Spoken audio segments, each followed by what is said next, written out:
அனைவருக்கும் கணித வணக்கம். இப்போ பார்க்க போகிறது 6ஆம் வகுப்புக்குரிய கணக்கு முதல் பருவம் விகிதம் மற்றும் விகித சமம். அந்த யூனிட்ல பயிற்சி 3-1 11வது கணக்கா பார்க்க போறோம். அழகனின் வயது 50 மற்றும் அவரது மகனின் வயது 10 எனில் அழகன் மற்றும் அவரது மகனின் வயதுக்கான விகிதத்தின் எளிய வடிவம் அப்படின்னு சொல்லி கொடுத்துருக்காங்க. அழகனுடைய வயது எவ்வளோ? 50. அடுத்து அவரது மகனின் வயது எவ்வளவு கொடுத்துருக்காங்க? 10 கொடுத்துருக்காங்க. 50 விகிதம் 10. இதனுடைய எளிய வடிவத்தை நம்ம சுருக்கிட்டு கண்டுபிடிக்க போறோம். இப்ப 50:10. இந்த பூஜ்ஜியத்துக்கு இந்த பூஜ்ஜியத்தை அடிச்சிட்டோம். அப்ப இருக்கிறது ஆன்சர் என்ன வருது? 5:1.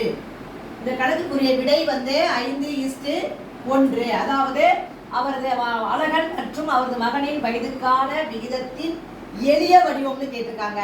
50:10 நம்ம சுருக்கின பிறகு வரக்கூடிய விடை 5:1. புரிஞ்சுங்களா?